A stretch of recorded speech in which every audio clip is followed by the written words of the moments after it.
그거 내놔. 당장 내놓으라니까. 사색이 되어 며느리에게 달려드는 시어머니. 빼앗으려는 핸드폰 화면에는 충격적인 내용이 찍혀 있었습니다. 입금 1,000만 원. 그리고 충격적인 메모. 자기야 사랑해. 며느리 생일은 모른 척하더니 낯선 남자에게 거금을 쏘려던 시어머니. 하필이면 그 돈을 실수로 며느리에게 보내버리고 말았습니다. 떨리는 손가락이 만들어낸 기막힌 실수. 그리고 스피커폰 너머로 들려온 그 남자의 소름 끼치는 본색. 과연 시어머니는 정신을 차릴 수 있을까요? 영상을 시청하기 전 구독과 좋아요 꼭 눌러주세요. 오늘의 사연 시작합니다. 평화롭던 저녁 7시 며느리 지은이가 퇴근하여 집에 들어왔습니다. 거실에 가방을 내려놓고 무음으로 해두었던 스마트폰을 꺼내드는 순간 밀려있던 뱅킹 알림이 화면에 떠올랐습니다. 지은이는 무심코 화면을 확인하다가 그 자리에서 굳어버리고 말았습니다. 시어머니 최 여사의 이름으로 입금된 현금 1,000만 원, 그리고 송금 메모에는 자기야, 사랑해 라는 글자가 선명하게 찍혀 있었습니다. 이게 지금 다 뭐야? 1, 10, 100, 1000, 1,000만 원? 지은이는 자기 눈을 의심하며 화면을 다시 들여다보았습니다. 보낸 사람 최말자, 금액 1,000만 원, 메모, 자기야 사랑해. 아무리 봐도 시어머니 이름이 맞았습니다. 그 순간 소파에서 벌떡 일어난 최 여사가 사색이 된 얼굴로 며느리의 핸드폰 쪽으로 필사적으로 손을 뻗었습니다. 그거 내놔. 내 돈 내놔. 최 여사는 잠결에 며느리의 목소리를 듣고 눈을 떴는데 며느리가 스마트폰을 들여다보며 얼굴이 하얗게 굳어 있는 것을 보았습니다. 그리고 그 순간 자기가 오늘 엉뚱한 곳으로 돈을 보낸 사실이 떠올라 화들짝 놀란 것이었습니다. 지은이는 달려드는 시어머니를 피해 한 발짝 물러서며 물었습니다. 어머니, 이게 대체 뭡니까? 1,000만 원이라니요? 게다가 자기야 사랑해라니. 어머니, 혹시 남자 생기셨어요? 이게 무슨 말이냐고요? 시끄러워. 남의 돈이 잘못 들어갔으면 얼른 돌려줄 생각은 안 하고 어디서 눈을 동그랗게 뜨고 따져? 내가 노안이 와서 실수로 잘못 보낸 거야. 내 돈 내가 쓴다는데 내가 무슨 상관이야. 당장 다시 보내. 최 여사는 얼굴이 벌겋게 달아오른 채 고래고래 소리를 질렀지만 지은이는 스마트폰을 등 뒤로 감추며 한 걸음 더 뒤로 물러났습니다. 거실에는 팽팽한 긴장감이 가득 찼습니다. 사실 최 여사에게는 며느리가 모르는 비밀이 하나 있었습니다. 그 이야기는 일주일 전 며느리 생일날 아침으로 거슬러 올라갑니다. 3년 전 남편을 먼저 하늘나라로 보내고 아들 내외와 함께 살게 된 최 여사는 남편이 떠난 빈자리를 며느리를 구박하며 채우고 있었습니다. 며느리 생일인 그날 아침에도 최 여사는 미역국 한 그릇 끓여주지 않았습니다. 생일이 무슨 대수라고 유난이니? 밥숟가락 뜰 힘 있으면 됐지. 따뜻한 밥 먹고 싶으면 내가 일찍 일어나서 하든가. 최 여사는 냉장고에서 찬밥 덩어리를 꺼내 식탁 위에 턱 올려놓으며 퉁명스럽게 말했습니다. 네, 잘 먹겠습니다, 어머니. 찬밥도 물 말아 먹으면 되죠, 뭐. 지은이는 억지로 미소를 지으며 찬밥을 떠먹었습니다. 서운한 마음이 목구멍까지 차올랐지만 꾹 참고 출근 준비를 했습니다. 현관문이 닫히는 소리가 들리자 최 여사의 표정이 순식간에 바뀌었습니다. 무뚝뚝하던 얼굴에 설렘이 번지기 시작한 것이었습니다. 최 여사는 장롱 깊숙이 숨겨둔 비상금 봉투를 꺼내 핸드백에 챙기더니 옷장에서 화려한 등산복을 꺼내 입고 거울 앞에 섰습니다. 립스틱까지 꼼꼼히 바른 최 여사는 콧노래를 흥얼거리며 집을 나섰습니다. 첫 번째로 향한 곳은 백화점 남성복 매장이었습니다. 거기 총각. 여기서 제일 때깔 좋은 넥타이 좀 골라봐. 우리 그이 목에 감아줄 건데 싸구려는 절대 안 되지. 사모님 안목이 대단하십니다. 이 제품은 이태리제라 50만 원입니다. 손님. 아유, 50만 원이 돈인가? 내 남자가 할 건데 그 정도는 써야지. 자, 여기 현찰. 이걸로 줘요. 최 여사는 눈 하나 깜짝하지 않고 핸드백에서 현금 50만 원을 꺼내 계산했습니다. 며느리에게는 찬밥 한 덩어리 내놓으면서 넥타이 하나에 50만 원을 쓰는 데는 아무런 망설임이 없었습니다. 예쁘게 포장된 넥타이 상자를 받아든 최 여사는 한껏 들뜬 발걸음으로 다음 목적지를 향했습니다. 문화센터 노래교실에 도착한 최 여사는 교실 한쪽 구석에 서 있는 중년 남성에게 다가갔습니다. 김 실장이라 불리는 그 남자는 반백의 머리에 훤칠한 키를 가진 사람이었습니다. 김 실장님, 내가 백화점 갔다가 실장님 생각이 나서 그냥 지나칠 수가 있어야지. 이거 제가 고르고 골라서 산 건데 받아주실 거죠?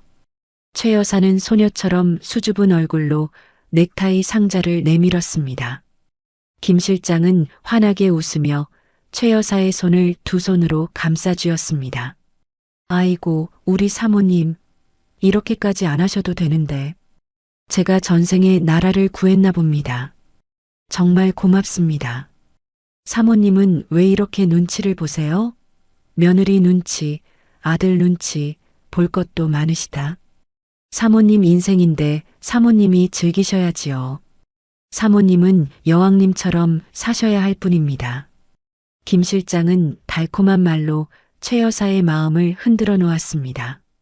남편이 떠난 뒤 3년 동안 누구에게도 듣지 못했던 다정한 말이었습니다. 최 여사는 귀까지 빨개진 채로 고개를 숙이며 웃었습니다. 어머, 여왕님이라니. 김 실장님이 그렇게 말해주니까 힘이 나요. 요즘 집에서는 아무도 나한테 관심이 없거든. 늙은이 취급만 하고. 에이, 그럴 리가요. 사모님처럼 곱고 좋은 분이 어딨다고. 그 가족들이 복을 발로 차는 거예요. 김 실장의 말 한마디 한마디에 최 여사의 외로움이 녹아내리는 듯 했습니다. 두 사람은 노래교실이 끝난 뒤에도 한참 동안 손을 맞잡고 이야기를 나누었습니다. 그날 저녁 지은이가 퇴근길에 케이크 한 통을 사들고 돌아왔습니다.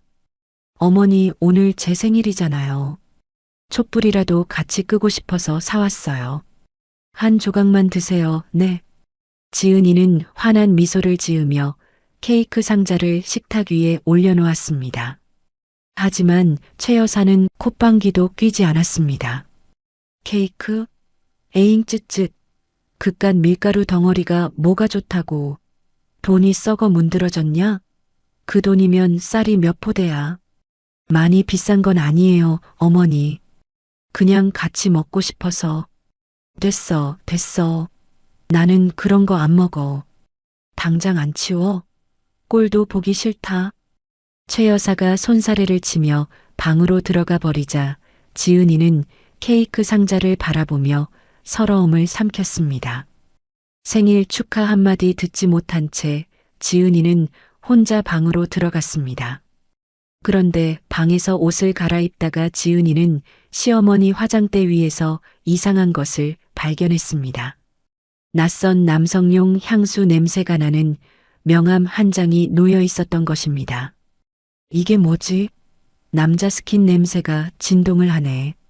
지은이는 명함을 들어 코끝에 가져가 보았습니다. 분명히 남성용 향수 냄새였습니다. 하지만 설마 하는 마음에 명함을 다시 제자리에 내려놓았습니다. 아니겠지, 설마. 어머니 연세가 몇인데. 지은이는 고개를 저으며 넘겼습니다. 그날 밤 모두가 잠든 시각이었습니다. 최 여사는 이불을 머리끝까지 뒤집어 쓴 채로 스마트폰을 들고 있었습니다. 화면에는 김 실장이라는 이름이 떠 있었고 최 여사는 떨리는 손으로 통화 버튼을 눌렀습니다. 자기야. 아니, 김 실장님 나예요. 아이고, 사모님. 이 야밤에 무슨 일이세요? 보고 싶어서 전화하셨어요? 그냥 목소리가 듣고 싶어서. 김 실장님 목소리 듣고 나면 마음이 싹 편해져서 그래요. 하하, 사모님은 참. 그래요. 제가 항상 사모님 옆에 딱 붙어 있으니까 걱정 마세요. 최 여사는 이불 속에서 소곤소곤 이야기를 나누다가 조심스럽게 입을 열었습니다. 김 실장님, 내 말 잘 들어요. 내가 영감 죽고 몰래 꼽을 쳐둔 적금이 하나 있거든요. 그거 확 깨서 김 실장님한테 좀 도움을 드릴까 하는데. 사모님, 그런 큰 결정을 저 때문에 하시면 안 되죠. 부담스럽습니다. 안 해요. 김 실장님이 좋은 데 투자해서 불려준다고 하셨잖아요. 나도 이 나이에 돈 좀 굴려서 떵떵거려 보고 싶어서 그래요.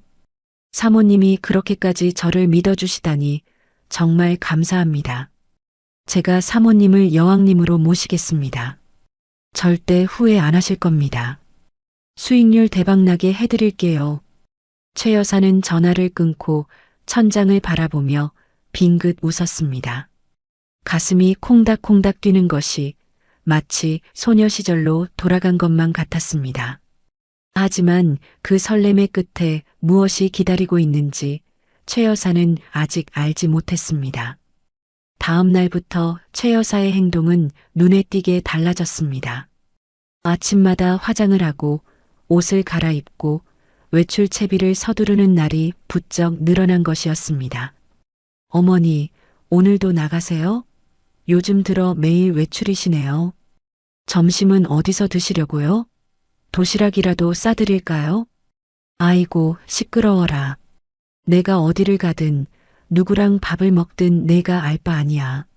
시어머니가 나가면 나가는가 보다 하지. 왜 꼬치꼬치 캐묻고 그래? 잔소리 좀 그만해. 최 여사는 며느리의 물음에 퉁명스럽게 대꾸하고는 현관문을 쾅 닫고 나갔습니다. 지은이는 닫힌 현관문을 바라보며 한숨을 내쉬었습니다. 최 여사가 향한 곳은 시내 한복판에 있는 고급 장어구이 집이었습니다. 김 실장이 미리 자리를 잡아놓고 환한 얼굴로 손을 흔들고 있었습니다. 사모님, 여기에요, 여기. 이리 오세요. 오늘은 제가 우리 사모님 몸보신 좀 시켜드리려고 특별히 비싸고 좋은 데로 모셨습니다. 아이고, 김 실장님. 이런 데는 한 끼에 몇만 원씩이나 하는데 나 같은 늙은이가 이런 데서 밥을 먹으면 어떡해요. 돈 아깝게. 비싸잖아요. 에이, 사모님한테는 이 정도도 부족하죠. 돈이 뭐가 중요합니까? 사모님 입에 맛있는 거 들어가는 게 중요하지. 얼른 앉으세요, 어서.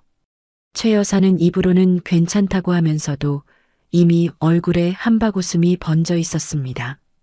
장어가 숯불 위에서 지글지글 익어가는 동안 김 실장은 쉴 새 없이 최 여사의 접시에 반찬을 올려주었습니다. 남편이 살아있을 때도 이렇게 밥상 앞에서 대접받아 본 적이 없었던 최 여사는 코끝이 찡해지는 것을 느꼈습니다. 김 실장님은 왜 이렇게 나한테 잘해줘요? 아들놈도 안 사주는 장어를 다 사주고. 제가 사모님을 좋아하니까 그렇죠. 사모님은 충분히 대접받을 자격이 있는 분이에요. 이제 고생 그만하고 여왕님처럼 대접만 받고 사세요. 이런 일이 하루 이틀이 아니었습니다. 최 여사는 반찬값을 아낀 돈으로 김 실장과 외식을 하고 커피를 마시고 선물을 사며 집을 비우는 시간이 점점 늘어갔습니다. 그 사이 냉장고는 텅텅 비어갔습니다. 퇴근하고 돌아온 지은이가 냉장고 문을 열어보면 반찬통은 비어있고 김치 한 포기만 덩그러니 놓여있는 날이 많아졌습니다. 어머니, 요즘 장을 통 안 보신 거예요? 냉장고가 아주 텅 비었는데요. 내일 아침에 국이라도 끓이려면 뭐라도 있어야 하는데. 나 혼자 먹자고 장 봐서 뭐하냐? 입맛이 없어서 장을 안 봤어. 내가 먹고 싶은 거 있으면 내가 사다 먹어. 나는 생각 없으니까. 최 여사는 시선도 마주치지 않은 채 TV만 바라보며 대꾸했습니다. 지은이는 의아했지만 더 캐물으면 또 잔소리를 들을 것 같아 입을 다물었습니다. 며칠 뒤 김 실장이 최 여사를 시내의 한 고급 카페로 데려갔습니다. 통유리 너머로 도시 풍경이 내려다 보이는 자리에 나란히 앉자 김 실장이 커피잔을 내려놓으며 조심스럽게 말을 꺼냈습니다. 사모님, 사실 오늘 정말 중요한 드릴 말씀이 있어서 이렇게 모셨습니다. 뭔데요? 왜 그렇게 뜸을 들여요? 무슨 일 있어요? 이건 진짜 아무한테도 말 안 하는 건데 사모님이니까 제가 알려드리는 거예요. 다름이 아니라 제가 아는 사람한테서 아주 좋은 투자 기회가 들어왔거든요. 딱 1,000만 원만 넣으면 석 달 안에 몇 배로 불어난다고 합니다. 최 여사는 커피잔을 든 손이 멈췄습니다. 1,000만 원이요? 그게 적은 돈이에요? 나는 그런 큰 돈 무서워서 못 만져요. 물론 적은 돈은 아니죠. 하지만 사모님, 이 기회를 놓치면 다음은 없어요. 제가 사모님 호강시켜드리고 싶어서 그래요. 저도 사모님 아니면 이런 이야기 절대 안 합니다. 글쎄, 나는 평생 적금밖에 모르고 살아서 그런 거 잘 모르는데. 최 여사가 망설이자 김 실장은 최 여사의 두 손을 꼭 잡으며 눈을 바라보았습니다. 사모님, 제가 사모님의 노후를 반드시 책임지겠습니다. 저를 못 믿으시는 거예요? 저 믿고 딱 한 번만 눈 딱 감고 해보세요. 김 실장의 눈가에 눈물이 그렁그렁 맺혀 있었습니다. 최 여사는 그 눈물을 보는 순간 마음속에 남아있던 망설임이 녹아내리는 것을 느꼈습니다. 평생을 모은 쌈짓돈이라 선뜻 내밀기 어려웠지만 눈앞에서 진심을 다하는 것처럼 보이는 이 남자를 차마 외면할 수가 없었습니다. 알겠어요, 김 실장님. 김 실장님이 그렇게까지 말하는데 내가 한번 해볼게요. 사모님, 정말이요? 아이고, 감사합니다. 후회 안 하실 겁니다. 절대로. 제가 사모님 돈방석에 앉게 해드릴게요. 김 실장은 최 여사의 손을 더 세게 쥐며 감격스러운 표정을 지었습니다. 최 여사는 얼굴이 달아오른 채로 고개를 끄덕였습니다. 그날 저녁 집으로 돌아온 최 여사의 기분은 한껏 들떠 있었습니다. 그런데 거실에 들어서자 지은이가 깨끗하게 세탁해서 옷걸이에 걸어둔 옷들이 눈에 들어왔습니다. 최 여사는 갑자기 눈을 부라리며 옷을 하나씩 잡아 뜯었습니다. 이게 뭐야? 내 옷을 왜 맘대로 손을 대? 누가 내 물건 만지라고 했어? 어머니, 빨래가 밀려 있어서 세탁기에 같이 돌린 건데요. 따로 해드릴까요? 빨래를 해도 제대로 해야지. 이게 뭐야? 주름이 잔뜩 잡혀 있잖아. 너 일부러 나 골탕 먹이려고 이러는 거지? 최 여사는 빨래들을 거실 바닥에 팽개쳤습니다.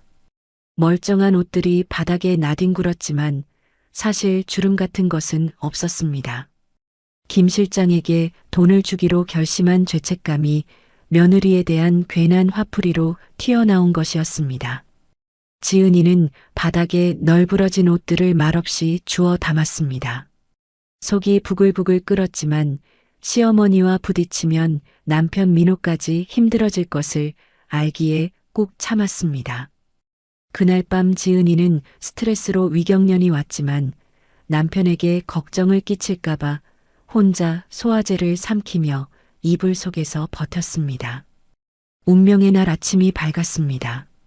최 여사는 눈을 뜨자마자 스마트폰을 집어들었습니다. 오늘은 김 실장에게 약속한 돈을 보내는 날이었습니다. 떨리는 손으로 뱅킹 앱을 실행시켰는데 화면에 뜻밖의 안내 문구가 떠올랐습니다. 보안 인증을 다시 갱신해야 한다는 내용이었습니다. 아이고, 이게 뭐야? 영어야? 숫자야? 당최 눈이 침침해서 보여야지.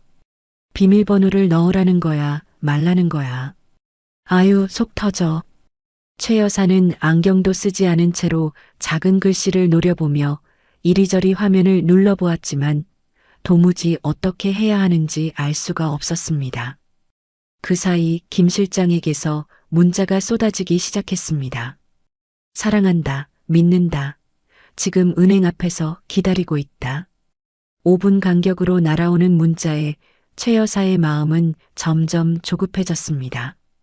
어머, 김 실장님 기다리다 목 빠지겠네. 아이고, 이걸 어째. 이 빌어먹을 기계가 왜 말을 안 들어. 아이고, 내 팔자야. 돈을 준다는데도 못 보내네. 최 여사는 혼자서 투덜거리며 인증 화면과 씨름을 시작했습니다. 본인 확인 번호를 입력하라는 안내에 주민등록번호를 넣어보기도 하고 비밀번호를 3번이나 잘못 입력해서 잠금이 걸리기도 했습니다. 겨우 잠금을 풀고 다시 처음부터 시도하기를 반복하자 어느새 오전이 통째로 날아가 버렸습니다. 결국 오전 내내 인증 절차에 씨름하다 겨우 해결한 최 여사는 며느리가 퇴근할 시간이 가까워서야 송금 준비를 마칠 수 있었습니다. 시계를 보니 벌써 저녁 6시가 넘어가고 있었습니다. 옳지, 이제야 넘어가네. 아유, 진땀 나라. 빨리 보내야지. 우리 김 실장님 눈 빠지겠다. 최 여사는 돋보기를 찾으려고 거실을 두리번거렸지만 어디에 뒀는지 보이지 않았습니다. 결국 흐릿한 눈으로 화면을 들이대며 즐겨찾기 목록을 열었습니다. 화면 속에 저장된 계좌번호들이 빼곡하게 나열되어 있었습니다. 그 시각 회사에 있던 지은이는 왠지 모를 불안감에 집으로 전화를 걸어보았습니다. 스마트폰에서 신호음이 길게 울렸지만 최 여사는 뱅킹 앱에 온 정신이 팔려 있어서 전화를 받지 않았습니다. 신호음만 허공에 울리다가 끊어졌습니다. 어머니는 왜 전화를 안 받으셔? 집에 계실 시간인데. 무슨 일 있나? 아휴, 괜한 걱정이겠지. 지은이는 고개를 갸웃거렸지만 곧 팀장이 긴급회의를 소집하는 바람에 스마트폰을 가방에 넣어야 했습니다. 한편 최 여사는 즐겨찾기 목록에서 김 실장이라는 이름을 찾고 있었습니다. 화면 속 글씨가 어른어른 흐려 보였습니다. 최 여사는 김 실장을 누르려고 손가락을 뻗었는데 떨리는 바람에 바로 위에 저장된 며느리라는 글자를 터치하고 말았습니다. 하지만 흐릿한 눈에는 그 차이가 보이지 않았습니다. 최 여사는 자기가 김 실장의 계좌를 제대로 선택했다고 굳게 믿고 있었습니다. 어디 보자. 돋보기가 어디 갔지? 에이, 없어도 다 보여. 김. 여기 있네, 김 실장. 금액란에 1000만이라는 숫자를 또박또박 입력했습니다. 비밀번호를 누르는 동안에도 최 여사의 머릿속에는 김 실장과의 장밋빛 미래가 펼쳐져 있었습니다.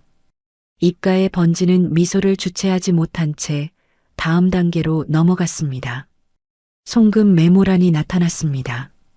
최 여사는 독수리 탑업으로 한 글자 한 글자 정성스럽게 입력하기 시작했습니다. 1000만 원. 1, 10, 100, 1000만. 동그라미가 몇 개야? 옳지, 됐고. 메모. 자, 기, 야, 사랑해. 하트뽕. 어머, 나 몰라. 주책이야, 정말. 특수문자 목록에서 하트를 찾느라 한참을 헤맸지만 끝내 찾아내고는 흐뭇하게 고개를 끄덕였습니다. 마침 그 시각 지은이는 퇴근 직전에 불려 들어간 긴급회의가 길어지면서 스마트폰을 무음으로 전환해 가방 속에 넣어두었습니다. 회의실 안에서 팀장의 이야기가 끝나기만을 기다리고 있었습니다. 최 여사는 마지막으로 화면에 뜬 송금 정보를 확인했습니다. 받는 사람, 금액, 메모. 흐릿한 눈에는 모든 것이 완벽해 보였습니다. 최 여사는 송금 실행 버튼을 꾹 눌렀습니다. 화면에 송금 완료라는 메시지가 떴습니다. 적금 해지 통장의 잔고가 순식간에 바닥을 드러냈습니다. 아이고, 이제야 큰 숙제 끝냈네. 내 돈 싹 다 털어 넣었으니까 이제 불어날 일만 남았지? 아이고, 허리야. 삭신이 쑤신다. 최 여사는 안도의 한숨을 길게 내쉬며 소파에 몸을 기대었습니다. 그리고 곧바로 김 실장에게 문자를 보냈습니다. 자기야. 아니, 김 실장님. 나 방금 보냈어요. 확인해봐요. 이제 나만 믿어요. 문자를 보낸 최 여사는 하루 종일 뱅킹 앱과 싸우느라 녹초가 된 몸을 소파에 맡겼습니다. 눈꺼풀이 스르르 내려오더니 어느새 깜빡 잠이 들어버렸습니다. 잠시 뒤 김 실장이 답장을 보내왔습니다. 사모님 확인해 봤는데 입금이 안 됐어요. 이상한데요? 빨리 확인 좀 해주세요. 하지만 이미 잠이 든 최 여사의 스마트폰 화면 위로 그 문자가 쌓이기만 했을 뿐 읽는 사람은 아무도 없었습니다.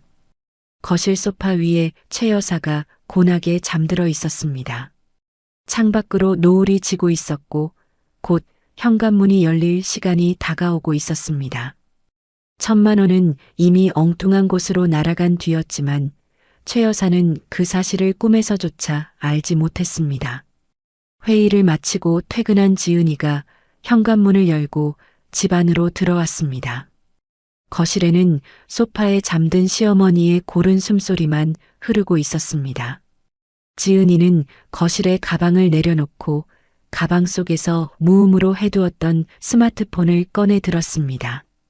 화면을 켜는 순간 밀려있던 알림 하나가 눈에 들어왔습니다. 입금 1,000만 원. 보낸 분 최말자. 메모. 자기야 사랑해. 지은이는 화면을 2번, 3번 다시 읽었습니다. 눈을 비비고 다시 봐도 같은 글자가 찍혀 있었습니다. 시어머니 이름으로 1,000만 원이 들어왔고 송금 메모에는 자기야 사랑해라고 적혀 있었습니다. 세상에. 이게 뭐야? 1, 10, 100, 1,000만. 1,000만 원? 어머니가 나한테 1,000만 원을? 아니, 그것보다 메모가 왜 이래? 자기야 사랑해라니.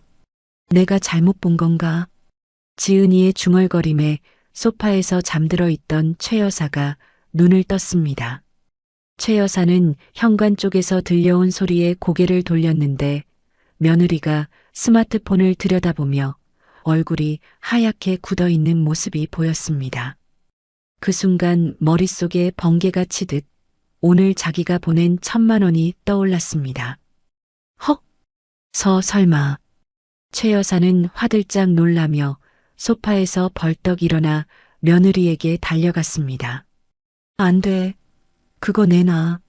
그건 내가 볼 게 아니야. 얼른 내놔. 어머니, 잠깐만요. 이게 다 뭐예요? 저한테 왜 1,000만 원이나 보내신 거예요? 무슨 일 있으세요? 묻지 말고 내놔. 그건 내 돈이야. 너 보라고 보낸 거 아니니까 당장 돌려내. 어서.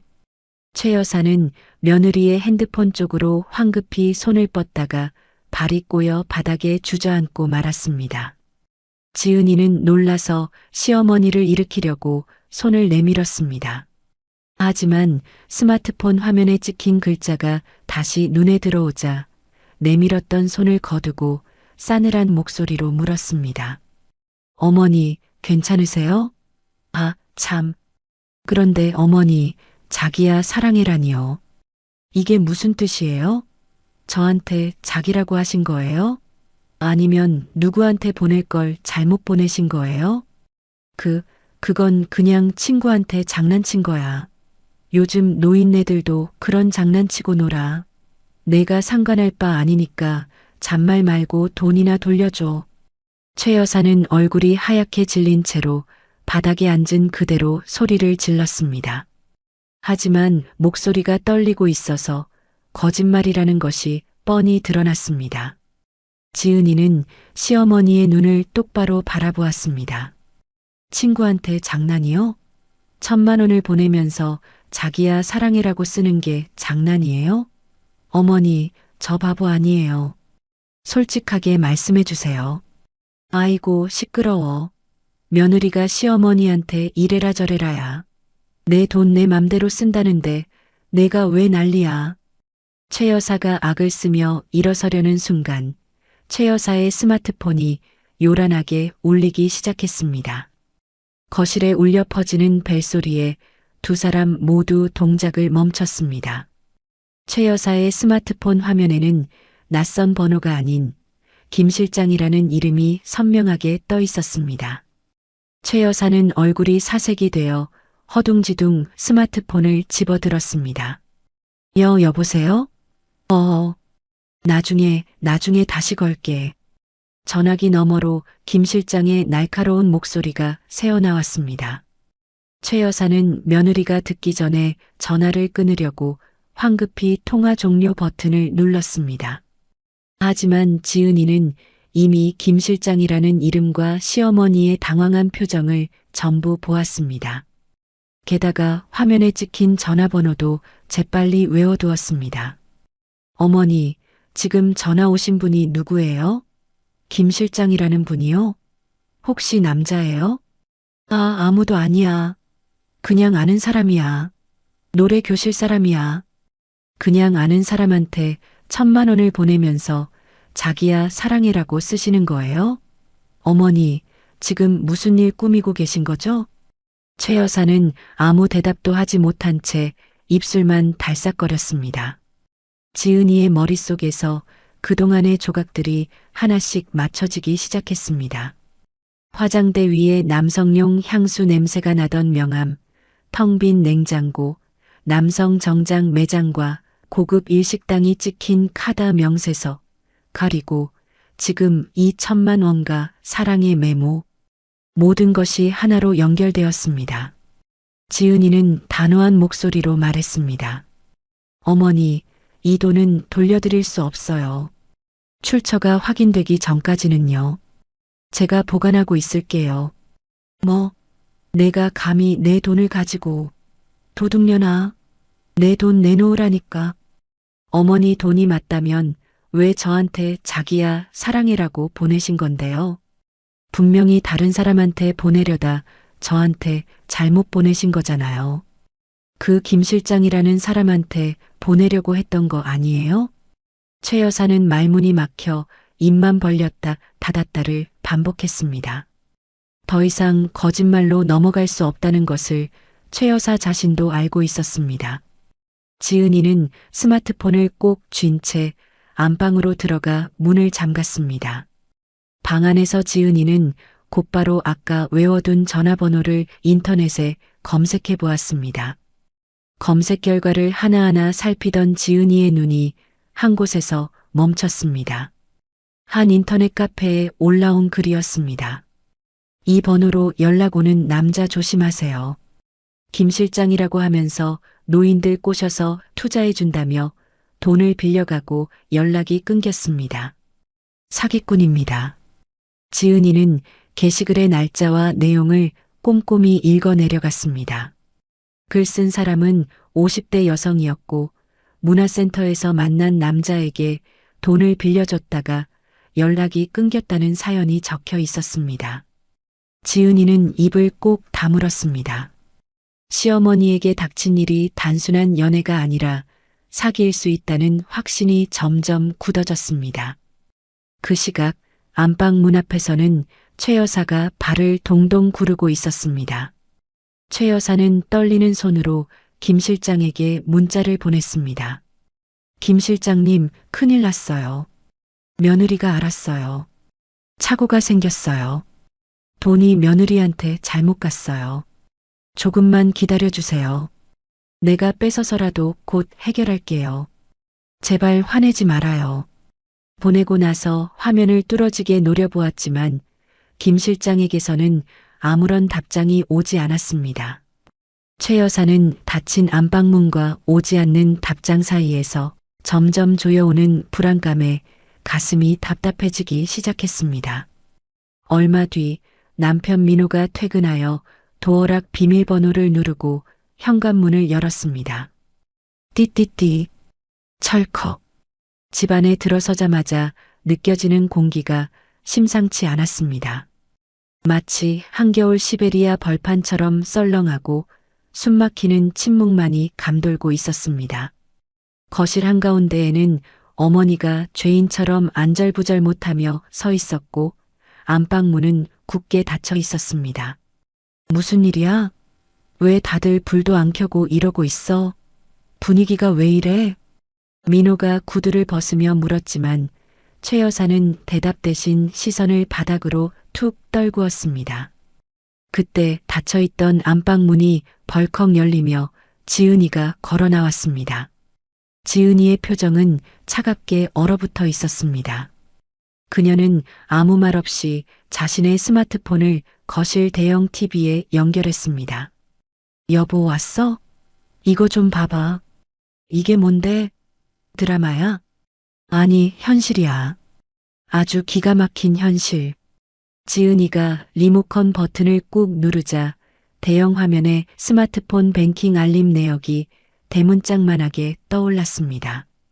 보낸 사람 최말자, 금액 1,000만 원, 그리고 송금 메모 자기야 사랑해. 민호는 부엌에서 물을 마시려다 컵을 든 채 그대로 굳어버렸습니다. 물을 마시지도 않았는데 사례가 들려 기침이 터져 나왔습니다. 이게 뭐야? 1, 10, 100, 1000, 1,000만 원? 보낸 사람이 엄마잖아. 민호가 화면을 손가락으로 가리키며 어머니를 확 돌아보는 순간 최 여사가 화들짝 놀라며 리모컨을 찾으려고 허둥거렸습니다. 꺼. 얼른 꺼. 저거 안 꺼? 최 여사는 소파 쿠션 밑을 미친 듯이 뒤지고 탁자 위를 더듬었지만 리모컨은 이미 지은이의 손에 들려 있었습니다. 엄마, 이게 대체 뭐예요? 자기야 사랑해? 세상에, 며느리한테 자기라니요? 지금 누구한테 보낼 돈을 이 사람한테 보낸 거예요? 그게 아니라 실수야. 내가 눈이 침침해서. 그래, 잘못 보낸 거야. 잘못 보낸 거라고요? 그럼 원래는 누구한테 보내려고 하셨는데요? 자기가 누군데요? 최 여사는 입술만 파르르 떨며 꿀먹은 벙어리가 되었습니다. 민호의 얼굴이 불그락푸르락해지더니 목소리가 점점 커졌습니다. 아버지 돌아가신 지 3년밖에 안 됐어요. 3년. 겨우 3년 지났는데 자기야 사랑해? 엄마가 지금 누구한테 이런 낯뜨거운 말을 하고 다니는 거예요? 도대체 어떤 놈이에요? 민호야. 그게 아니라. 말 좀 들어봐라. 그게 아니면 뭔데요? 1,000만 원이 애들 장난이에요? 이 큰 돈이 어디서 났으며 어떤 놈 입으로 들어가려던 거냐고요. 최 여사는 고개를 푹 숙인 채 한마디도 대꾸하지 못했습니다. 아들의 서슬 퍼런 추궁에 더 이상 거짓말을 지어낼 힘도 남아있지 않았습니다. 그때 지은이가 한 발짝 앞으로 나서며 비장하게 입을 열었습니다. 여보, 흥분하지 말고 잠깐만 앉아봐요. 보여줄 게 더 있어. 지은이는 TV 화면을 전환하여 인터넷 카페 게시글 하나를 띄웠습니다. 빨간색 글씨로 적힌 제목이 눈에 확 들어왔습니다. 긴급. 이 번호로 연락 오는 남자 조심하세요. 상습 사기꾼입니다. 이건 또 뭔데? 민호가 미간을 찌푸리며 화면을 읽기 시작했습니다. 글을 쓴 사람은 50대 여성이었고 문화센터에서 만난 남자에게 투자를 빌미로 돈을 빌려줬다가 연락이 끊겼다는 구구절절한 사연이 적혀 있었습니다. 그리고 결정적으로 그 남자의 전화번호가 오늘 시어머니의 스마트폰에 찍힌 김 실장의 번호와 토씨 하나 틀리지 않고 정확히 일치했습니다. 엄마, 똑바로 말해봐요. 이 김 실장이라는 작자가 누구예요? 민호가 화면에서 눈을 떼지 않은 채 어머니를 노려보며 물었습니다. 최 여사가 기어들어가는 목소리로 겨우 입을 열었습니다. 그 사람은 그런 사람 아니야. 나한테 얼마나 잘해주는 좋은 사람인데. 좋은 사람이요? 엄마, 눈 있으면 이 글 좀 보세요. 똑같은 수법으로 다른 여자들 돈 뜯어간 제비족이라고요. 아니야. 우리 김 실장님은 달라. 나한테는 진심이라고 했어. 최 여사는 고개를 세차게 저으며 현실을 부정했습니다. 마치 사이비 종교에 빠진 사람처럼 김 실장을 감싸고 돌았습니다. 지은이는 시어머니의 저런 태도를 보니 더 확실한 충격요법이 필요하다고 판단했습니다. 어머니, 그렇게 믿으신다면 제가 지금 그 김 실장이라는 분한테 전화 한번 걸어볼게요. 직접 들어보세요. 안 돼. 전화하지 마. 우리 실장님 놀라셔. 최 여사가 며느리의 팔을 잡고 말리려 했지만 지은이는 이미 스피커폰을 켜고 김 실장의 번호를 누르고 있었습니다. 뚜루루, 뚜루루. 신호음이 울리자 거실에는 팽팽한 긴장감이 감돌았습니다. 최 여사는 두 손을 모으고 제발 받지 말라고 기도했습니다. 하지만 두 번째 신호음이 울리자마자 전화가 덜컥 연결되었습니다. 아, 왜 또 전화질이야? 뭐야, 또 뭔데? 전화기 너머에서 거칠고 짜증이 잔뜩 섞인 목소리가 튀어나왔습니다.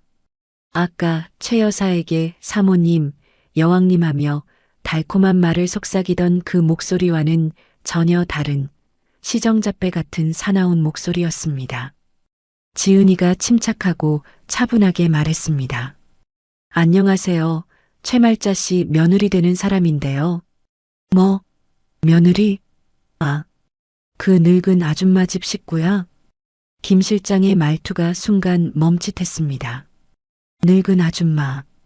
그 단어 하나에 최 여사의 심장이 쿵 하고 내려앉았습니다. 하지만 이미 첫마디에서 본색이 드러난 뒤였습니다. 돈 보내기로 한 거 언제 보낼 건데? 자꾸 시간 끌면 곤란해. 오늘 안 오면 나도 더 이상 기다릴 생각 없어. 그러니까 돈을 안 보내면 어쩌시겠다는 거예요? 아, 거참 말 맞네. 돈 안 보낼 거면 연락하지 말라고 전해. 돈 줄 사람은 널리고 널렸어. 내가 뭐가 아쉬워서 그 늙은이랑 놀아줘? 시간 낭비 안 하거든. 김 실장의 입에서 쓰레기 같은 말들이 폭포수처럼 쏟아졌습니다. 사모님이라고 부르며 부드럽게 손을 감싸쥐던 로맨티시스트는 온데간데없고 돈 앞에서 이빨을 드러낸 추악한 사기꾼의 목소리만이 거실에 쩌렁쩌렁 울려 퍼졌습니다. 최 여사는 스피커폰에서 흘러나오는 그 목소리를 듣고 다리에 힘이 풀렸습니다. 털썩? 소파에 주저앉듯 쓰러진 최 여사의 얼굴이 밀가루를 뒤집어 쓴 것처럼 하얗게 질려갔습니다. 참다 못한 민호가 전화기에 대고 고래고래 소리쳤습니다. 아, 이 나쁜 자식아. 당신 지금 우리 어머니한테 혼인 빙자 사기 친 거지? 당장 경찰에 신고한다. 너 콩밥 먹을 준비나 해. 김 실장은 경찰이라는 말에 잠깐 멈칫했습니다. 지은이가 쐐기를 박듯 차분하지만 서늘한 목소리로 말했습니다. 지금 이 통화 내용은 전부 녹음되고 있습니다. 사기 미수와 협박으로 경찰서에 증거 자료로 제출할 겁니다. 각오하세요. 전화기 너머에서 이런 시 하는 욕설과 함께 잠깐 침묵이 흘렀습니다. 그리고 뚝 소리와 함께 전화가 끊겼습니다. 김 실장은 변명 한마디 없이 전화를 끊어버리고 도망친 것이었습니다. 거실에는 납덩이처럼 무거운 침묵이 내려앉았습니다. 최 여사는 소파에 앉은 채 넋이 나간 사람처럼 멍하니 허공만 바라보고 있었습니다. 방금 전까지 자기를 사모님이라 부르며 노후를 책임지겠다던 남자가 돈 줄 늙은이는 널렸다며 전화를 끊어버렸습니다. 최 여사의 눈에서 굵은 눈물이 뚝뚝 떨어져 내렸습니다. 그리고 두 손으로 마룻바닥을 짚더니 땅을 치며 통곡하기 시작했습니다. 아이고, 아이고, 내가 속았어. 내가 등신같이 속았어. 내 돈, 내 마음. 아이고 억울해. 최 여사의 처절한 울음소리가 거실 가득 울려 퍼졌습니다.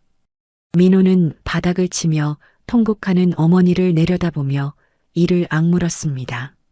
엄마, 그 1,000만 원이 지은이한테 잘못 안 갔으면 어떻게 될 뻔했는지 알아요?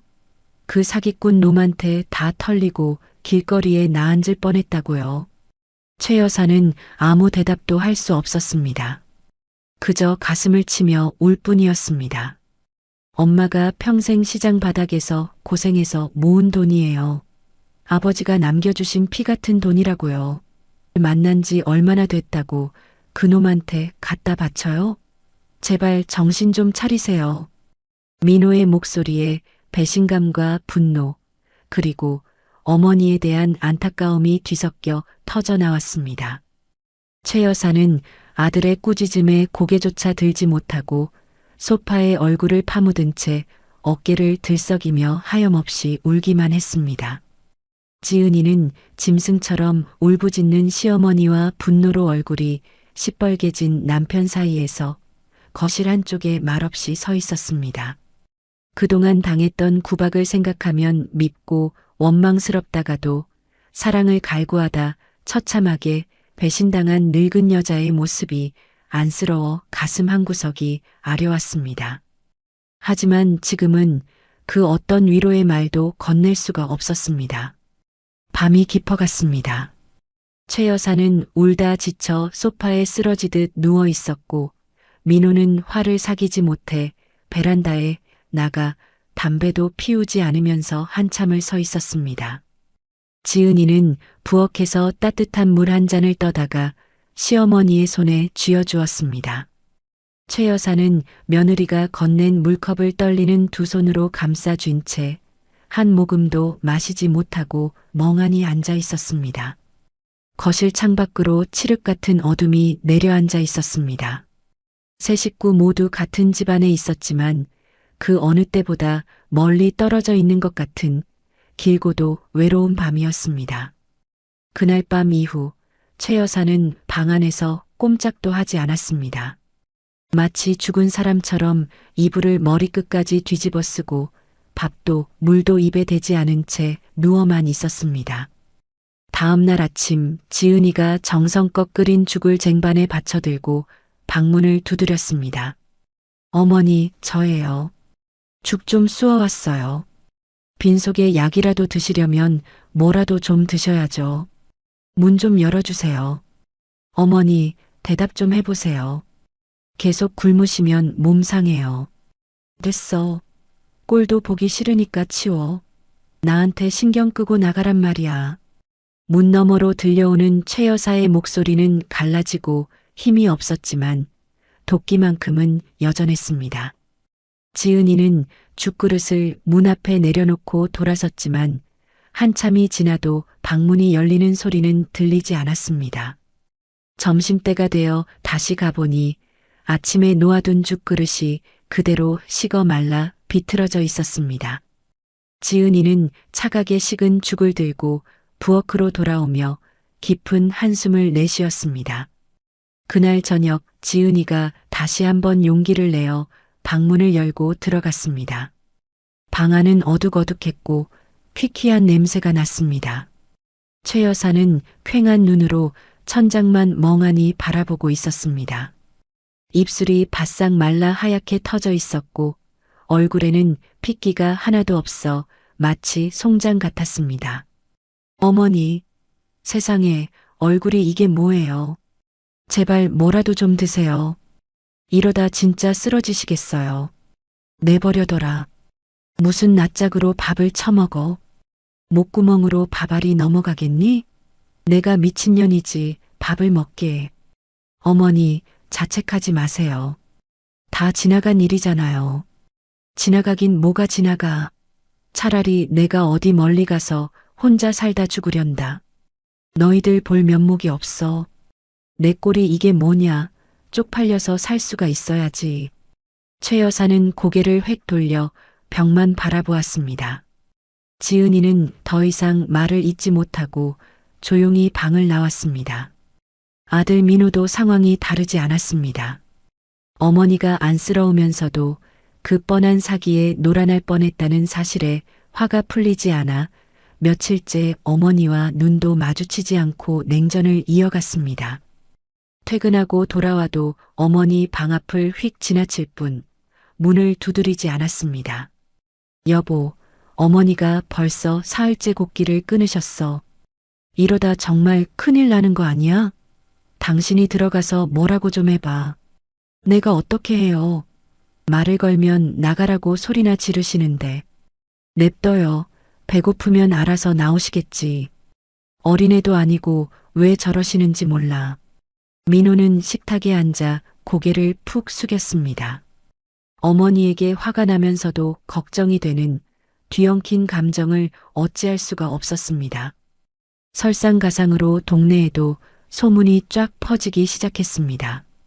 어디서 새어나갔는지 최 여사가 제비 같은 놈한테 홀려 돈을 몽땅 날릴 뻔했다는 이야기가 아름아름 돌았습니다. 거기 최 씨 할머니 있잖아. 그 콧대 높은 양반. 노래교실에서 만난 제비한테 돈 갖다 바쳤대. 어머머 세상에. 그 나이에 무슨 주책이래? 늙어서 노망이 났나 봐. 며느리가 아니었으면 그 돈 다 날아갔을걸? 며느리한테 절이라도 해야지 원. 소문은 발없는 말이 되어 천리를 갔습니다. 최 여사는 창문 너머로 들려오는 이웃의 수군거림에 귀를 틀어막고 이불을 머리끝까지 끌어올렸습니다. 창피해서 외출은 꿈도 꿀 수 없었습니다. 세상 어디에도 얼굴을 내밀 수 없는 것 같았습니다. 아이고, 내 팔자야. 내가 미쳤지. 내가 돌았지. 귀신에 쓰였나 봐. 최 여사는 이불 속에서 가슴을 치며 중얼거렸습니다. 김 실장의 목소리가 귓가에 맴돌았습니다. 사모님이라고 부르던 그 달콤한 목소리, 노후를 책임지겠다던 그 뻔뻔한 목소리, 그리고 돈 줄 사람은 널렸다며 전화를 툭 끊어버린 그 차갑고 거친 목소리, 같은 사람의 입에서 나온 말이라는 것이 믿기지 않아 치가 떨렸습니다. 나흘째 되는 새벽이었습니다. 최 여사는 화장실을 가려고 겨우 몸을 일으켰습니다. 며칠째 물 한 모금 마시지 못한 몸은 종이장처럼 가벼웠습니다. 방문을 열고 복도에 발을 내딛는 순간 눈앞이 핑 돌며 세상이 빙글빙글 돌았습니다. 짧은 신음과 함께 최 여사는 복도 바닥에 그대로 고꾸라졌습니다. 쿵 하는 둔탁한 소리에 안방에서 자고 있던 지은이가 번쩍 눈을 떴습니다. 여보, 일어나봐. 무슨 소리 안 들렸어? 지은이가 민호를 흔들어 깨우며 방 밖으로 뛰쳐나갔습니다. 복도에 널브러져 있는 시어머니를 발견한 지은이는 비명을 질렀습니다. 야, 어머니, 정신 차려보세요. 여보, 빨리 나와봐. 지은이가 최 여사의 어깨를 흔들었지만 최 여사는 눈만 희번덕하게 뜬 채 초점이 없었습니다. 민호가 허둥지둥 뛰어나와 어머니의 상태를 보고는 곧바로 119에 전화를 걸었습니다. 여보세요. 여기 사람이 쓰러졌어요. 어머니가 며칠째 굶으시다가 쓰러지셨는데 의식이 없어요. 빨리 좀 와주세요. 구급차가 올 때까지 지은이는 시어머니의 손을 꼭 잡고 주물렀습니다. 앙상하게 마른 손이 얼음장처럼 차가웠습니다. 그렇게 밉살스럽고 빳빳하게 굴던 시어머니가 이렇게 나약한 모습으로 바닥에 누워있는 것을 보니 가슴 한쪽이 먹먹하게 무너지는 것 같았습니다. 구급차가 요란한 사이렌 소리를 내며 도착하고 최 여사는 들것에 실려 병원으로 이송되었습니다. 지은이와 민호는 구급차 뒤를 따라 병원으로 달려갔습니다. 응급실에서 의사가 나와 두 사람에게 심각한 표정으로 말했습니다. 보호자분이시죠? 환자분이 심각한 영양실조와 탈수 상태입니다. 며칠간 식사를 전혀 못하신 것 같은데 맞습니까? 이러다 쇼크 옵니다. 네, 사흘 넘게 물도 거의 안 드셨어요. 선생님 살려주세요. 지은이가 떨리는 목소리로 대답했습니다. 일단 급하게 수액부터 마치고 있고 상태가 안정되면 병실로 옮기겠습니다. 연세가 있으셔서 회복이 더딜 수 있으니 당분간 입원하셔야 합니다. 민호는 고개를 끄덕이며 입술을 꽉 깨물었습니다.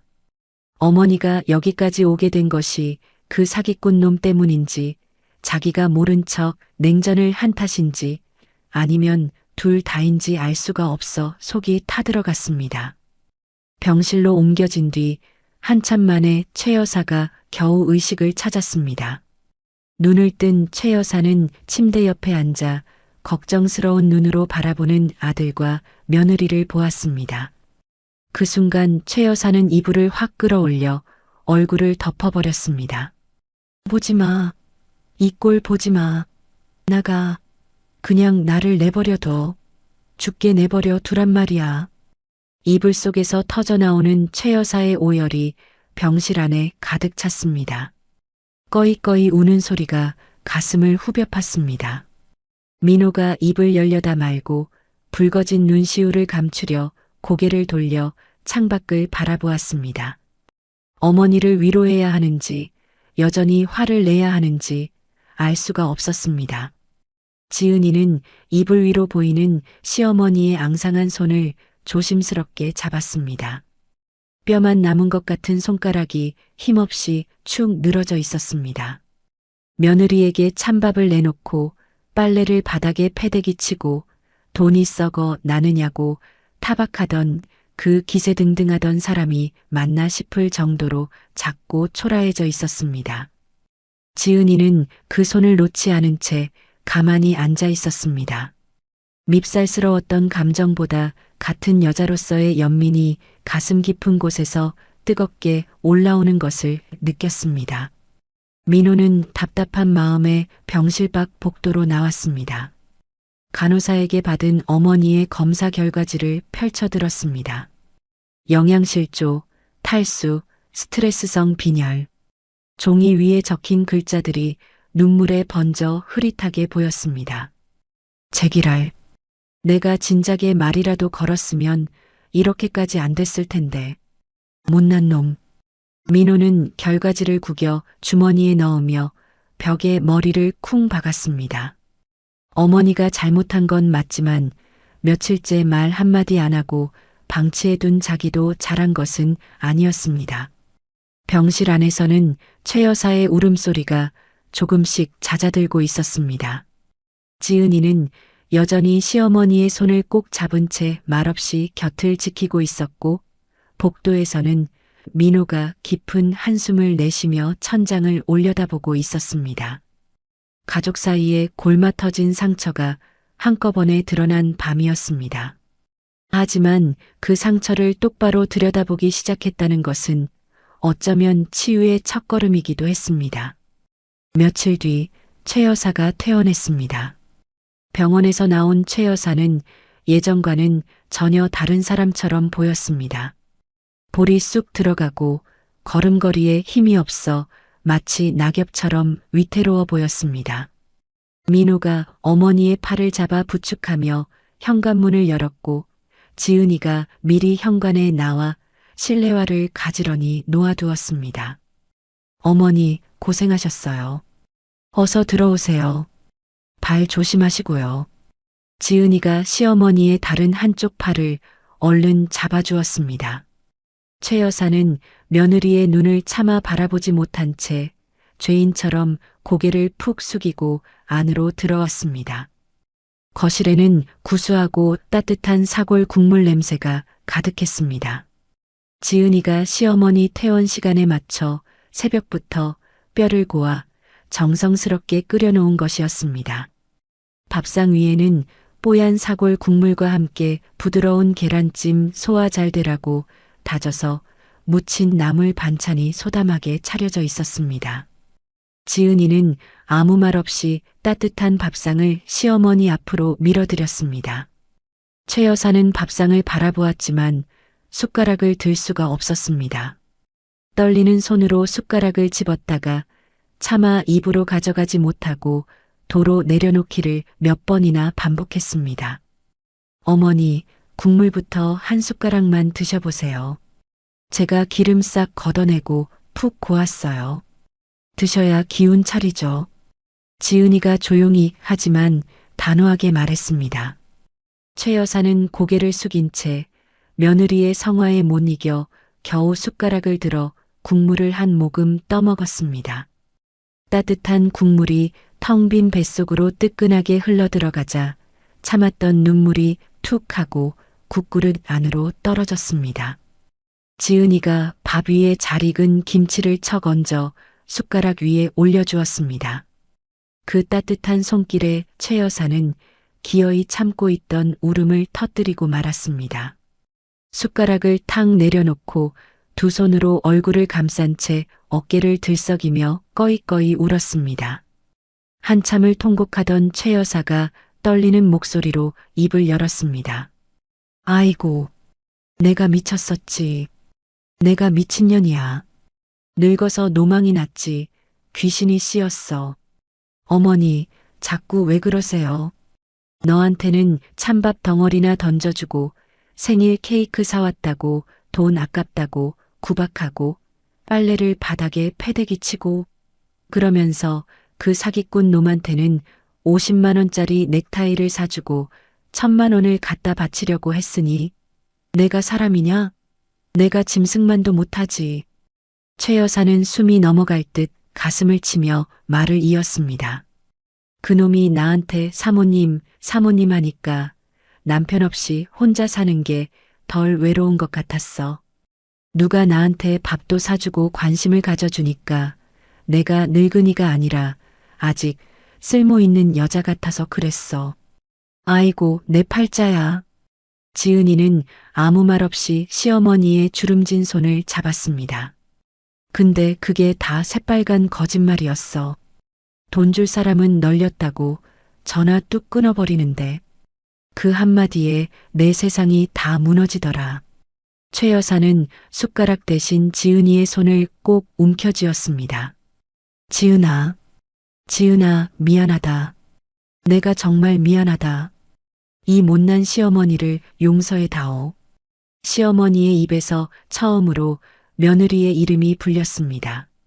3년을 함께 살면서 야, 너 며느리라고만 불렀지. 한 번도 다정하게 이름을 불러준 적 없던 시어머니가 눈물범벅이 되어 처음으로 이름을 부른 것이었습니다. 지은이의 눈시울이 붉게 달아올랐습니다. 어머니, 됐어요. 그만 우세요. 국 다 식어요. 아니야, 다 들어. 나는 너한테 해준 게 하나도 없어. 생일에 미역국은커녕 찬밥이나 주고. 세상에 이런 표독스러운 시어머니가 어딨니? 내가 죽일년이다. 최 여사는 밥상 위에 이마를 찌을 듯이 고개를 숙이고 오열했습니다. 지은이는 시어머니의 등을 천천히 쓸어주며 말했습니다. 어머니, 그 1,000만 원은 제가 잘 보관하고 있을게요. 어머니가 진짜 필요하실 때 그때 드릴 테니까 돈 걱정은 마세요. 뭐, 내가 그 돈을 돌려준다고? 내가 그렇게 못되게 굴었는데? 어머니 돈이잖아요. 사기꾼한테 안 갔으니 다행이죠. 다만 지금은 제가 맡아두는 게 안전할 것 같아서요. 최 여사는 눈물 젖은 눈으로 며느리의 얼굴을 올려다보았습니다. 자기가 그토록 구박하고 못살게 굴던 며느리가 오히려 자기 돈을 지켜주겠다고 말하고 있었습니다. 그때 방문 뒤에서 듣고 있던 민호가 거실로 나왔습니다. 민호는 어머니 옆에 털썩 무릎을 꿇고 앉더니 작아진 어머니의 어깨를 와락 감싸 안았습니다. 엄마, 나도 잘못했어요. 민호야, 엄마가 이렇게 외로운 줄 몰랐어요. 아버지 돌아가시고 나서 엄마가 얼마나 힘들고 적적하셨는지 나는 자식인데도 한 번도 물어본 적이 없었어요. 민호의 눈에서도 굵은 눈물이 흘러내렸습니다. 바쁘다는 핑계로, 피곤하다는 핑계로 엄마한테 따뜻한 밥 한 끼 같이 먹자고 한 적이 없었어요. 외로우시면 저한테 말씀을 하시지 그러셨어요. 내가 불효자예요. 내가 무슨 잘못이야. 다 내가 못나서 그런 거지. 늙은이가 주책바가지라 그런 거지. 아니에요, 엄마. 나도 잘못한 거예요. 미안해요, 엄마. 민호가 어머니의 어깨를 더 꼭 안았습니다. 최 여사는 아들의 품에 얼굴을 묻고 한참을 엉엉 울었습니다. 3년간 꽁꽁 얼어있던 집안의 냉기가 눈물과 함께 사르르 녹아내리는 것 같았습니다. 한참 뒤 눈물을 닦은 최 여사가 코를 훌쩍이며 자리에서 일어나 장롱 앞으로 갔습니다. 장롱 깊숙한 서랍을 열더니 낡은 보자기에 쌓인 작은 상자를 꺼냈습니다. 상자를 열자 투박하지만 묵직한 금빛 반지 하나가 보자기 위에 놓여 있었습니다. 돌아가신 남편의 유품이었습니다. 최 여사는 그 금반지를 들고 며느리 앞으로 돌아왔습니다. 지은아, 손 좀 줘봐라. 네. 이건 내 시아버지 거야. 내가 죽을 때 가져가려고 간직하고 있었는데 이제 내가 가져라. 내가 이 집의 진짜 주인이다. 어머니, 이건 안 돼요. 너무 귀한 거잖아요. 이건 어머니가 가지고 계셔야죠. 아니야. 받아라. 그동안 내가 너한테 못해준 게 너무 많아. 이거라도 줘야 내 마음이 좀 놓여서 그래. 제발 받아줘. 최 여사가 며느리의 손을 억지로 잡아 펼친 뒤 금반지를 손바닥에 꼭 쥐어주었습니다. 지은이는 손바닥 위에 반지를 바라보다가 조심스럽게 두 손으로 감쌌습니다. 어머니, 감사합니다. 소중하게 간직할게요. 그런데 어머니, 진짜 아셔야 할 게 있어요. 뭔데? 어머니가 건강하게 저희 곁에 계신 게 이 금반지보다 100배, 1000배 더 값진 거예요. 그러니까 제발 밥 좀 팍팍 드세요. 네. 지은이가 눈물을 닦으며 활짝 웃자 최 여사의 입가에도 오랜만에 옅은 미소가 번졌습니다. 그래, 알겠다. 먹으마. 우리 며느리가 해준 건데 남기면 벌 받지. 최 여사는 다시 숟가락을 들어 국물을 떠먹기 시작했습니다.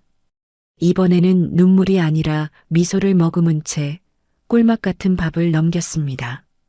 그날 저녁 세 식구가 거실에 둘러앉았습니다. 최 여사가 며느리의 손을 꼭 잡고 놓지 않았습니다. 지은아, 내가 내 딸이다. 그 사기꾼 놈이 아니라 내가 나를 살렸어. 정말 고맙다. 지은이는 시어머니의 거친 손을 맞잡으며 고개를 끄덕였습니다.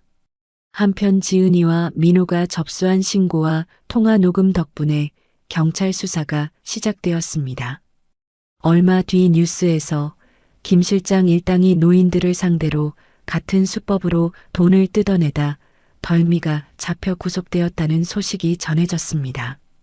그 소식을 들은 최 여사는 한숨을 길게 내쉬며 고개를 끄덕였습니다. 그래, 사필기정이지. 남의 눈에 눈물 내면 제 눈에는 피눈물 나는 법이야. 그리고 최 여사는 스마트폰을 지은이에게 쑥 내밀었습니다. 지은아, 이것 좀 해줘. 이거 뱅킹인지 뭔지 아는 앱 싹 다 지워버려라. 네, 정말 지워도 괜찮으세요? 은행 가시려면 불편하실 텐데. 괜찮아, 불편해도 돼. 이제 그런 거 안 해. 돈 보내야 할 일 있으면 너한테 부탁할게. 며느리한테 말하면 다 해주는데 내가 뭐하러 머리 아프게 그걸 붙들고 있어. 지은이가 시어머니의 스마트폰에서 뱅킹 앱을 삭제했습니다. 최 여사는 텅 빈 스마트폰 화면을 바라보며 홀가분한 표정으로 담담하게 말했습니다. 이제는 낯선 놈들 말은 콩으로 매주를 쏜다 해도 안 믿을 거야. 나는 우리 가족들, 우리 식구들 사랑만 믿고 살 거야. 그것만 있으면 돼. 계절이 바뀌었습니다. 살을 내는 듯하던 매서운 겨울바람이 물러가고 어느덧 보들보들한 봄바람이 살랑살랑 불어오는 주말이 찾아왔습니다. 어머니, 오늘 날씨가 정말 기가 막혀요. 집에만 계시지 말고 저랑 같이 나가실래요? 지은이가 거실에서 운동화 끈을 매며 밝은 목소리로 물었습니다. 최 여사는 소파에 앉아 멍하니 TV를 보다가 힘없이 고개를 돌렸습니다. 나가긴 어딜 나가? 내가 무슨 낯짝으로 돌아다니니? 내가 나가면 동네 사람들이 다 손가락질하고 수군거릴 텐데. 나는 그냥 집에 있을란다. 에이, 어머니도 참. 그런 거 아무도 신경 안 써요. 다 지난 일인데요, 뭘. 저랑 같이 공원 한 바퀴만 돌아요. 꽃 구경 가요. 밖에 벚꽃이 흐드러지게 피었대요. 벚꽃? 최 여사의 눈동자가 살짝 흔들렸습니다. 잠깐 망설이는 눈치더니 애유하고 한숨을 내쉬며 느릿느릿 자리에서 일어났습니다. 그래, 내 성화에 못 이겨서 나가는 거다. 하긴 집에만 박혀 있으니까 다리가 굳어서 나무 토막이 되는 것 같긴 하다. 지은이는 현관에서 시어머니의 신발을 꺼내 가지런히 놓아주었습니다. 최 여사가 신발을 신으려다 멈칫했습니다. 현관에 놓인 것은 예전에 뽐내며 신던 굽 높은 화려한 구두가 아니라 며느리가 얼마 전 사다 놓은 폭신하고 편안한 운동화였습니다. 이게 뭐야? 내 구두 어디 가고 이런 뭉툭한 게 있어? 제가 어머니 발 편하시라고 사둔 거예요. 구두 신으면 무릎 아프시잖아요. 한번 신어보세요. 구름 위를 걷는 것 같다니까요. 최 여사는 운동화를 들어 한참을 이리저리 뜯어보았습니다. 반짝이도 없고 굽도 없는 그저 수수하고 편안해 보이는 운동화였습니다. 최 여사는 말없이 운동화를 신었습니다. 발이 쑥 들어가더니 솜사탕처럼 폭 감싸지는 느낌이 나쁘지 않았습니다. 발이 쏙 들어가네. 편하긴 하구나. 다행이다. 어머니 발이 좀 부으셔서 한 치수 넉넉한 걸로 골랐거든요. 딱이죠? 두 사람은 나란히 집을 나섰습니다. 공원까지 가는 길에 최 여사는 슬그머니 며느리의 팔짱을 꼈습니다. 예전 같으면 며느리 팔에 닿는 것도 질색이라며 뿌리쳤을 텐데 이제는 며느리의 팔에 몸을 기대고 천천히 걸음을 맞추었습니다. 공원에 들어서자 연분홍 벚꽃이 팝콘처럼 팡팡 터져가지마다 소담하게 피어 있었습니다. 봄바람이 후우하고 불 때마다 꽃잎이 눈송이처럼 팔랑팔랑 날려 두 사람의 어깨 위에 내려앉았습니다. 어머, 세상에 진짜 예쁘다. 올해 벚꽃은 유난히 곱네. 꼭 새색시 볼처럼 분홍색이야. 최 여사가 나뭇가지를 올려다보며 소녀처럼 감탄했습니다. 더 이상 화려한 등산복도 입술을 붉게 칠한 짙은 화장도 하지 않은 수수한 차림이었지만 얼굴에 번진 미소만큼은 봄 햇살보다 더 환했습니다. 벤치에 나란히 앉아 쉬고 있을 때 지은이가 장난스럽게 웃으며 물었습니다. 어머니, 다음 달에 제 생일인 거 아시죠? 올해는 미역국 끓여주실 거죠? 저 기대해도 돼요? 최 여사가 멈칫하더니 당황한 듯 며느리를 바라보았습니다. 작년 생일에 찬밥 덩어리를 툭 던져주며 돈 아끼라고 잔소리하던 모진 자기 모습이 떠올라 가슴이 뜨끔했습니다. 최 여사의 눈가가 순식간에 붉어졌지만 이내 쑥스러움을 감추려 호탕하게 웃으며 대답했습니다. 끓여주고 말고 내가 아주 제일 비싼 2+1 한우 듬뿍 넣고 끓여줄게. 미역국이 뭐야, 갈비찜도 해줄게. 용돈도 두둑이 줄 테니까 기대하고 있어라. 정말요? 와, 신난다. 어머니가 끓여주신 미역국이면 세상에서 제일 맛있을 것 같아요. 에이, 입에 발린 소리 하기는. 근데 기다려봐라. 내가 솜씨 발휘하면 기가 막힐 거다. 진짜 맛있게 해줄 테니까. 최 여사가 며느리의 등을 토닥토닥 두드리며 웃었습니다. 지은이도 아유 시원해라 하며 따라 웃었습니다. 흐드러진 벚꽃 아래에서 고부간의 웃음소리가 봄바람을 타고 경쾌하게 퍼져나갔습니다. 집으로 돌아오니 현관문이 열리기도 전에 구수하고 매콤한 냄새가 코끝을 자극했습니다. 문을 열자 남편 민호가 앞치마를 두르고 국자를 든 채 부엌에 서 있었습니다. 어서 와요. 배고프지? 내가 김치찌개 기가 막히게 끓여놨어. 어머머, 해가 서쪽에서 뜨겠네. 우리 아들이 부엌에 다 들어가고 세상에 살다 보니 별일이 다 있다. 최 여사가 눈을 동그랗게 뜨고 놀란 얼굴로 부엌을 들여다보았습니다. 김치찌개가 뚝배기 안에서 보글보글 소리를 내며 끓고 있었고 밥도 갓 지어져 하얀 김이 모락모락 올라오고 있었습니다. 엄마, 나도 요리 좀 할 줄 알아요. 그동안 안 해서 그렇지. 무시하지 마세요. 깜짝 놀라실걸요? 그래.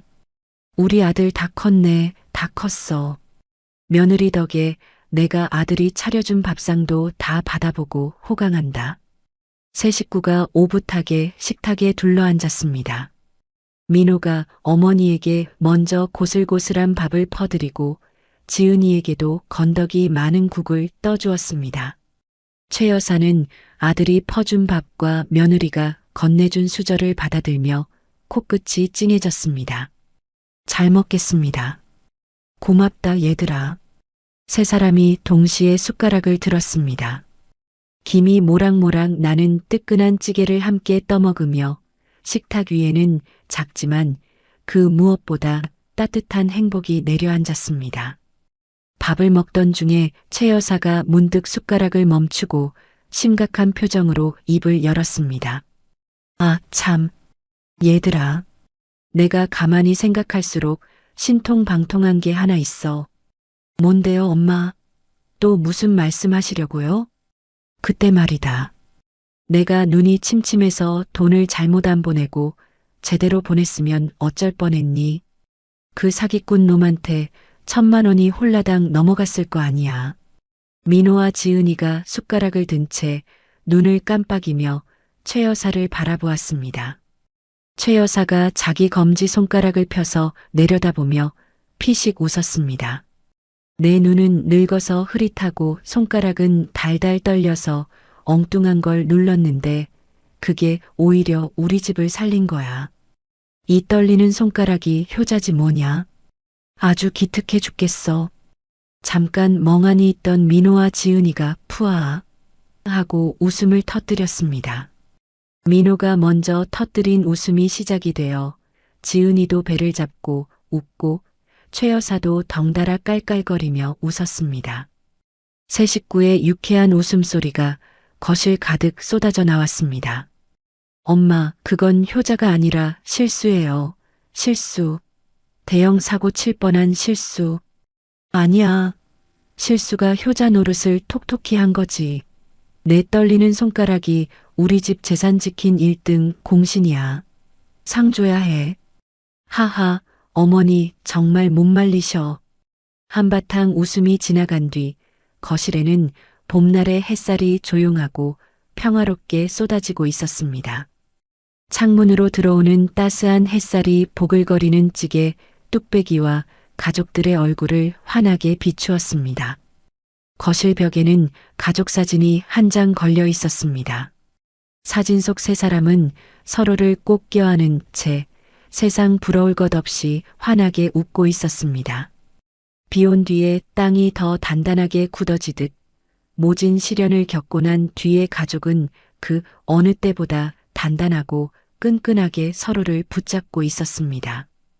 따스한 봄 햇살이 가족 사진 위로 부드럽게 내려앉았습니다. 세 식구의 웃음소리는 아직도 거실 안에 기분 좋게 맴돌고 있었고 어떤 시련도 갈라놓을 수 없는 견고한 행복이 이 작은 집의 일상을 포근하게 감싸안고 있었습니다. 최 여사님의 떨리는 손가락이 빚어낸 실수 하나가 오히려 가족을 지켜내는 기적이 되었습니다. 달콤한 유혹에 잠시 흔들릴 순 있어도 마지막까지 내 곁을 지켜주는 건 결국 가족뿐이라는 사실을 참 값비싼 수업료를 치르고서야 깨닫게 된 셈이죠. 오늘 들려드린 지은신의 이야기가 여러분의 가슴에도 따뜻한 울림으로 남았으면 좋겠습니다. 끝까지 함께 해주신 분이 계신다면 잘 들었다고 댓글 한 줄 남겨주세요. 여러분의 댓글이 큰 힘이 됩니다. 사연TV는 오늘 하루도 여러분의 삶에 사랑과 행복이 가득하기를 기원합니다. 감사합니다.